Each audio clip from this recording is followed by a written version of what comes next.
ایک شخص نے کہا میری بیوی میرے پاس سو رہی تھی، اس دوران اچانک مجھے فیس بک کا نوٹیفیکیشن ملا۔ ایک لڑکی نے مجھے فرینڈ ریکویسٹ میں شامل کرنے کی ریکویسٹ سینڈ کی تو میں نے سوچا کہ دیکھوں تو یہ کون ہے۔ میں نے اس کی دوستی کی درخواست کو قبول کیا۔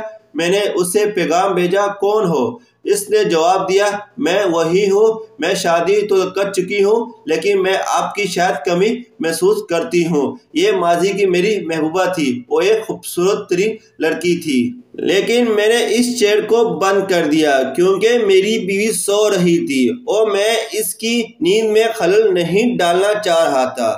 پھر میں نے بیوی کی طرف دیکھا، وہ گھر کے سارے کام کرنے کی وجہ سے تھک کر گہری نیند سو رہی تھی۔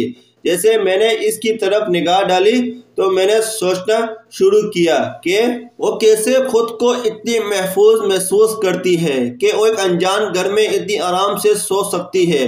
وہ اپنے آبائی گھر سے بہت دور ہے جہاں اس نے اپنے گھر والوں سے 24 سال گزارے تھے۔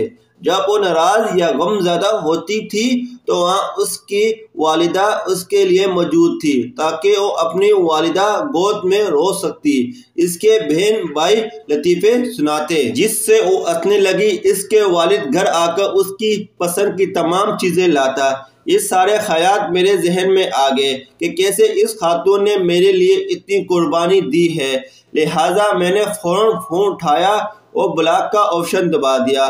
پھر میں نے اپنی بیوی کی طرف رخ کیا اور اس کے پاس سو گیا کیونکہ میں ایک آدمی ہوں، ایک ایسا شخص ہوں جو اپنی بیوی کو دھوکہ نہیں دیتا، وہ ایک گنبہ نہیں توڑتا۔ میاں بیوی میں محبت تب کم یا ختم ہونے لگتی ہے جب کوئی تیسرا آدمی درمیان میں آ جاتا۔